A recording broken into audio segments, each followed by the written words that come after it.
Que ce cours soit Bezrat Hashem, Leilou Nishmat, les Neshamot Teorot de Shirel Esther et de Sarah Bnot, Jessica Keren et Eddie David, des parents qui, Baruch Hashem, font preuve de tellement de émouna après cette rude épreuve d'avoir perdu 2 enfants et qui tiennent absolument à ce que leur âme s'élève et s'élève et s'élève davantage. Bezrat Hashem, que ce cours, entre autres, contribue à cela. Un élève m'a dit que une question de halakha revient chaque année au moment de la veillée, en l'occurrence la veillée de Shavuot ou une autre veillée. Que se passe-t-il le lendemain? Est-ce qu'on procède à l'ablution des mains, Birkot HaShachar, Birkot HaTorah? Comment ça fonctionne? Alors ceux qui ont notre livre, le lever et le coucher de A à Z, là-bas on traite de tous ces sujets-là en détail. Mais un petit rappel succinct pour tout le monde. Disons que toute la veillée, j'ai pas été dormir.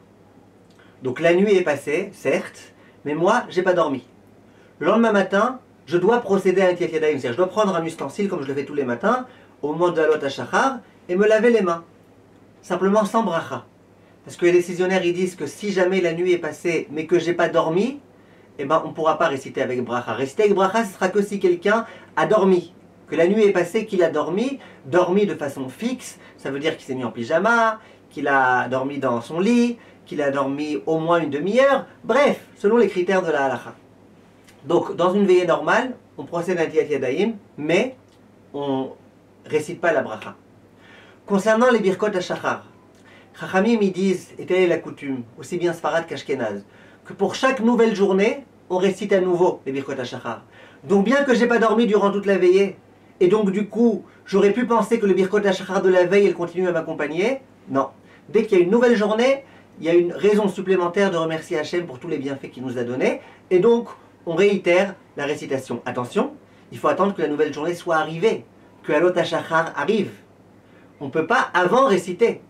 Parce qu'étant donné qu'on n'a pas dormi, la seule raison pour laquelle on vient réciter maintenant le Birkot HaShachar à nouveau, c'est pas parce qu'on a dormi, et donc on a déconnecté notre esprit, c'est parce qu'il y a une nouvelle journée. Donc il faut attendre que la nouvelle journée arrive. Nouvelle journée, ça veut dire Halot HaShachar, l'aube. Concernant les Birkot HaTorah, pendant la veillée, j'ai pas eu besoin de faire les Birkot HaTorah. Pourquoi? Parce que les Birkot HaTorah que j'avais récitées la veille en journée, eh ben elles continuent à m'accompagner. Et tant que je dors pas, elles continuent à m'accompagner. Donc durant toute la veillée, il n'y avait aucune raison de réciter les Birkot HaTorah. Le problème qui va se poser, c'est à la fin de la veillée. Il y a une nouvelle journée qui arrive. Nouvelle journée qui arrive, est-ce qu'il faut réitérer les Birkot HaTorah ou est-ce qu'on va dire que non? Étant donné que pendant toute la nuit, j'ai pas déconnecté mon esprit de la Torah, eh ben les Birkot HaTorah du matin continuent à m'accompagner. La coutume Sfarad, c'est de dire que nouvelle journée, nouvelle brachot. Même si tu n'as pas dormi du tout, dès que le Halot HaShachar arrive, tu réitères les Birkot HaTorah. La coutume Ashkenaz, elle est partagée. En général, les Ashkenazim, ils préfèrent demander à quelqu'un qui a dormi, qui donc, dans tous les cas, doit réciter les Birkot HaTorah, qu'il la quitte des Birkot HaTorah. Que la personne qui va réciter pour elle-même, elle la quitte. Eux, ils ne répondront pas Baruch Hu Baruch Shemo, ils répondront que Amen. Dans le cas où personne ne peut m'acquitter, là, il y a une discussion parmi les décisionnaires ashkénazes, savoir est-ce que malgré tout on peut faire ou pas. Voilà succinctement les halachot qui sont nécessaires pour la veillée.